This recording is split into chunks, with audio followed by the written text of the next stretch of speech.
Boa noite, estamos aqui novamente e agora vamos para um assunto de eleitoral, né? Um assunto bem interessante que praticamente toda prova que tenha o conteúdo de eleitoral exige, que é o de inelegibilidade, né?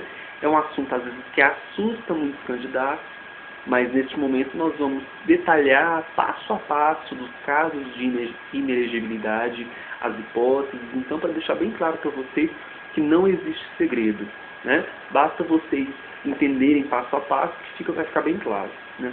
Inelegibilidade. O que é inelegibilidade? É a ausência de capacidade eleitoral passiva. Porque capacidade eleitoral ativa, estou sendo ativo no sentido de quê? De votar, né? Agora, a capacidade eleitoral passiva é a de ser votado.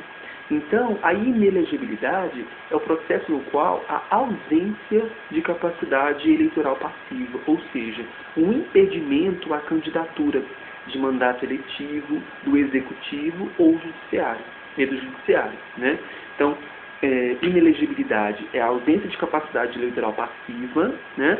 Ou seja, um impedimento à candidatura, impedimento a exercer um mandato eletivo, né? O que é importante deixar claro também que as hipóteses de inelegibilidade estão previstas aonde? Na nossa Constituição, na nossa Carta Magna, no artigo 14, né, nos parágrafos 4º ao parágrafo 7.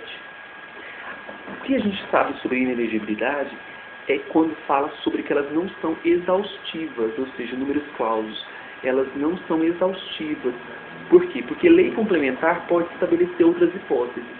Mas é importante deixar bem claro essa questão de lei complementar nacional puder inserir outros casos de inelegibilidade, somente é permitido, somente é possível nos casos de inelegibilidade o que? Relativa. Porque na inelegibilidade absoluta não há possibilidade de inserir outros casos de inelegibilidade. Tá? Então, a primeira hipótese de inelegibilidade que nós vamos falar, o primeiro caso, de inelegibilidade, é a inelegibilidade o quê? Absoluta, né? A inelegibilidade absoluta, ou seja, é absoluto ao impedimento para qualquer eleição e qualquer mandato eletivo. Então, há impedimento para qualquer tipo de cargo, qualquer tipo de eleição. E quais são os casos de inelegibilidade absoluta? Os analfabetos.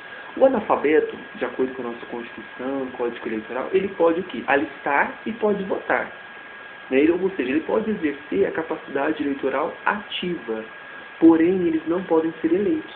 Temos um caso no Brasil do Tiririca, né? Que houve aquela história toda, né? Porque havia uma desconfiança que ele era analfabeto e tudo, então ele não poderia ser eleito, né? Então, o analfabeto ele tem uma inelegibilidade absoluta, porque ele não pode ser eleito.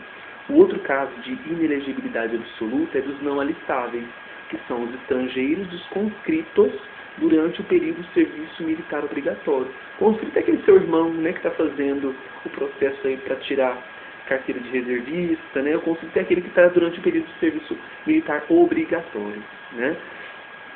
As hipóteses de inelegibilidade absoluta, elas são taxativas, foi o que nós falamos anteriormente. Não pode haver qualquer lei que aumente essas hipóteses. Já no outro caso de inelegibilidade que nós vamos falar agora, que são as relativas, pode haver, sim, uma lei complementar que insira outras hipóteses. Tá? A questão da inelegibilidade relativa, ela não está relacionada com a condição pessoal, como é na absoluta, né? E sim está relacionado o quê? A situações especiais que encontra-se o cidadão candidato no momento da eleição, né? Aí nós vamos falar agora quais são essas hipóteses de inelegibilidade relativa. A primeira delas são as consideradas chamadas motivos funcionais. Até no livro Direito Constitucional Descomplicado, né, do nosso querido Vicente Paulo e do Marcelo Alexandrino, ele chama essas hipóteses de quê? A primeira hipótese de motivos funcionais, né? Esses motivos funcionais está previsto até no artigo 14, parágrafo 5º, onde fala que presidente, governador do Estado estadual e do Distrito Federal, prefeitos, ou seja, o cargo executivo, e os que houver sucedido ou substituído são reeleitos por um único período, ou seja, há uma vedação para uma reeleição ao terceiro mandato, né? Então, muito simples isso. Os cargos do Poder Executivo, ou seja, presidente, governador estadual, Distrito Federal e prefeito, eles estão vedados à eleição, a uma reeleição por um terceiro mandato. Eles podem se reeleger a um segundo mandato, mas é vedado pela Constituição que sejam reeleitos para um terceiro mandato, certo? A pessoa ela pode se candidatar inúmeras vezes, né? O que não pode ser sucessivo. Vamos colocar um exemplo prático, o Lula.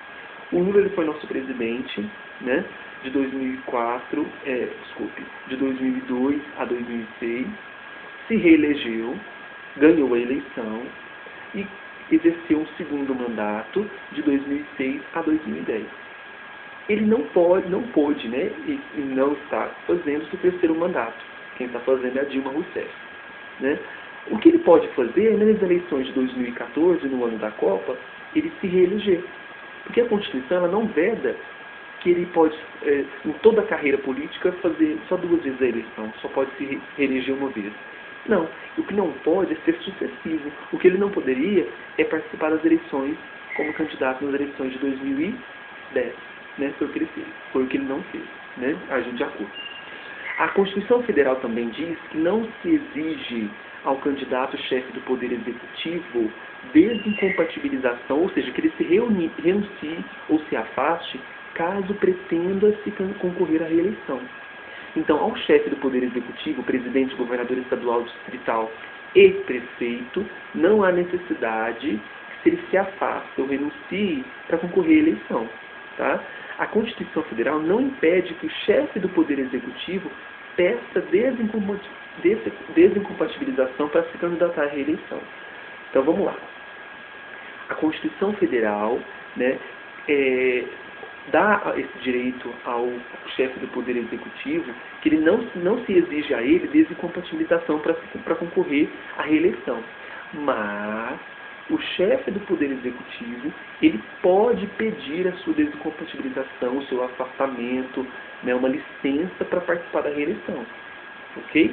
Constituição, ela faz o quê? A Constituição ela não se exige a desincompatibilização, porém o chefe do Poder Executivo pode pedir essa licença para se reeleger, tá? Para a reeleição. Agora, os vices do Poder Executivo podem se reeleger para os mesmos cargos por um único período também. Podem também concorrer ao cargo de titular, mesmo tendo substituído. Então, por exemplo, se o vice de um prefeito, ele pode se candidatar novamente a ser vice novamente na próxima eleição. Ou também ele pode se candidatar a ser o quê? A ser prefeito. É isso que está falando. Isso que eu disse para vocês, né?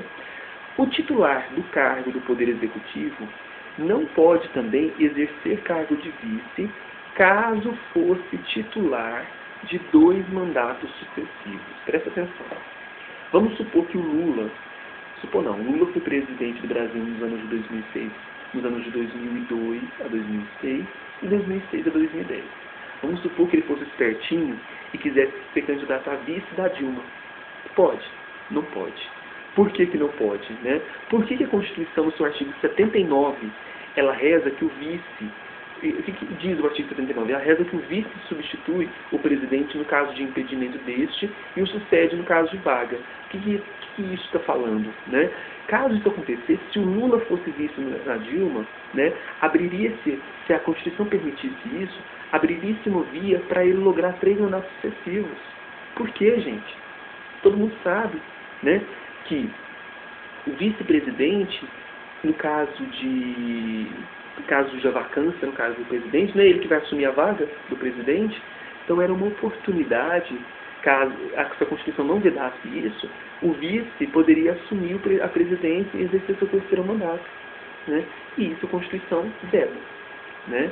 Porque caso ocorra a vacância definitiva do presidente, o vice assume e já começa a contar como primeiro cargo, né? Ele poderá se reeleger somente para mais um cargo. Caso os chefes do Poder Executivo queiram candidatar-se a outros cargos, deverão se renunciar até 6 meses antes do pleito, né? Então não há necessidade de se desincompatibilizar para reeleger, se for o mesmo cargo. Agora, se ele quer se candidatar para outros cargos, o chefe do Poder Executivo, ele precisa o quê? Se renunciar até 6 meses antes do pleito, ok? Já os vices do Executivo podem candidatar-se a outros cargos, porém não podem ter sucedido ou substituído o titular nos últimos 6 meses. Se ele substituiu, se o vice substituiu nos últimos 6 meses, o vice não pode se candidatar para outros cargos, né? Então, isso nós falamos sobre a primeira hipótese de inelegibilidade relativa.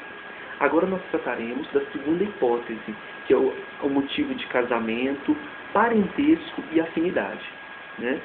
Falaremos agora sobre a inelegibilidade chamada inelegibilidade reflexa, porque incide sobre terceiros. Não está só envolvido na questão do candidato, né, e sim de terceiro, e somente relativa ao território de jurisdição do titular. Aí eu vou ler para vocês agora o que nós temos na nossa Constituição falando sobre a questão do terceiro na jurisdição do titular. Até está no livro Direito Constitucional Descomplicado, do Marcelo Alexandrino e do Vicente Paula, na página 276. A. O cônjuge, parentes e afins até segundo grau do prefeito não poderão candidatar-se a vereador ou prefeito do mesmo município, exercendo a jurisdição do titular. O cônjuge, parentes e afins até segundo grau do governador não poderão candidatar-se a qualquer cargo no Estado, como, por exemplo, vereador, deputado estadual, deputado federal e senador, pelo próprio Estado e governador do mesmo Estado. O cônjuge, parentes e afins até segundo grau do presidente da República não poderão candidatar-se a qualquer cargo eletivo no país. Então, vocês podem ter percebido que, neste caso, nós temos aí a inelegibilidade até o segundo grau, né? Até segundo grau do chefe do Poder Executivo não pode se candidatar dentro da jurisdição do seu titular, certo? As regras, elas cabem também aos que substituíram nos 6 meses anteriores ao pleito eleitoral. Mesmo que houve uma substituição nos 6 meses ao pleito eleitoral, não pode, né? A inelegibilidade essa reflexa não se aplica à viúva do chefe do Poder Executivo.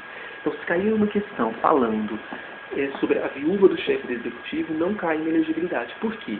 Com a morte do membro do chefe do Poder Executivo, dissolveu-se a sociedade conjugal. E quando se dissolve, a viúva já não é mais cônjuge, né? Então, por isso que a inelegibilidade não se aplica à viúva. Uma outra coisa também é que quem vive maritalmente com o chefe do Poder Executivo, ou mesmo com seu irmão, que é até o segundo grau, não afasta a inelegibilidade. Então, quem vive na Constituição Federal abre-se um conceito maior de família, né? Então, quem vive maritalmente com o chefe do Poder Executivo, ou com o seu irmão, que também é segundo grau, né, não se afasta a inelegibilidade. E mesmo com a dissolução conjugal no curso do mandato, então, naquele decorrer do mandato, houve uma dissolução conjugal, não afasta-se também o dom da inelegibilidade reflexa, tá? Mesmo que houve a dissolução do vínculo conjugal.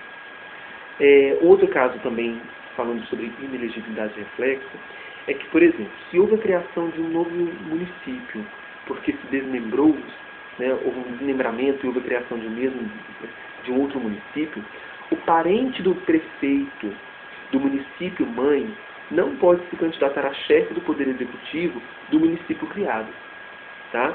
Caso o parente cônjuge ou afim já exercia mandato eletivo, ele poderá candidatar-se à reeleição na mesma jurisdição, tá? Então, se o parente ou cônjuge já também exercia mandato eletivo, já estava no exercício de um mandato eletivo, ele pode se candidatar à reeleição na mesma jurisdição, tá? É importante a gente deixar claro também que o Tribunal Superior Eleitoral, ele diz que o chefe do Poder Executivo, né, que se o chefe do Poder Executivo renunciar 6 meses antes da eleição, seu cônjuge, parente, afim, pode candidatar-se a qualquer cargo, desde que o chefe que renunciou pudesse exercer mais de um mandato. Por exemplo, vou deixar claro para vocês isso. Vamos supor que o chefe do Poder Executivo ele renunciou 6 meses antes da eleição, tá? Seu cônjuge, parente ou afim, ele pode se candidatar a qualquer cargo, né, Porque o chefe ele renunciou 6 meses antes, né? Então, se ele renunciou 6 meses antes, o TSE entendeu que o cônjuge, parente ou afim pode candidatar a qualquer cargo, né? Isso foi um entendimento do TSE. Então, esses entendimentos é importante vocês saberem também. Então, se houver renúncia do chefe do Poder Executivo 6 meses antes da eleição, o seu cônjuge, parente ou afim pode candidatar a qualquer cargo, né? Isso aconteceu, para ficar mais claro ainda, no estado do Rio de Janeiro, né? Onde então o governador Garotinho, o que ele fez? Ele renunciou 6 meses antes do cargo, onde permitiu que sua esposa, a famosa Rosinha, candidatasse ao mesmo cargo. Lembram-se disso? Então ficou claro, né? Então nós falamos aí sobre a segunda hipótese de inelegibilidade relativa, que é referente à questão de parentesco, cônjuge e afim, né? Agora nós falaremos sobre a terceira hipótese, que é a condição de militar. Isso cai muito em prova também. O militar, ele é alistável, ou seja, ele pode ser eleito. O que veda-se ao militar é que ele se filia aqui a partido político. Ele não pode se filiar a partido político. Se o militar ele contar menos de 10 anos, né, se ele contar menos de 10 anos de efetivo exercício, o que vai acontecer com esse militar? Vamos supor que o militar tem menos de 10 anos de efetivo exercício. Ele deverá afastar-se da atividade. Então, menos de 10 anos, militar afasta-se. Mais de 10 anos, ele será agregado pela autoridade superior. Se for eleito, ele vai passar automaticamente no ato da diplomação para a inatividade. Então, grave. Menos 10 anos, afasta-se. Mais de 10 anos, agregado pela autoridade, né? E no ato da diplomação, automaticamente passa para inatividade. Ok? Então, essa foi a terceira hipótese. A última hipótese é o que nós já falamos 2 vezes hoje, né? Sobre a questão da previsão da lei complementar de aumentar os casos de inelegibilidade para as hipóteses de inelegibilidade relativa, né? Então, a inelegibilidade relativa não é exaustiva, podendo ser criadas outras por lei complementar nacional, editada pelo Congresso Nacional, né? Caso que não ocorre com a inelegibilidade absoluta, onde se veda, né, não é taxativo, se veda a criação de outras hipóteses. Então hoje nós falamos sobre inelegibilidade, espero que vocês tenham entendido. Sugiro a leitura do livro Direito Constitucional Descomplicado, né, que fala muito bem sobre esses casos. Né, caso vocês tenham outra dúvida, leiam a Constituição, né, porque alguns cursos é leitura, lei seca, então basta vocês lerem a lei, entenderem também é importante. Espero que vocês tenham entendido e gostado. Tenham uma boa noite, até breve, voltamos no próximo encontro.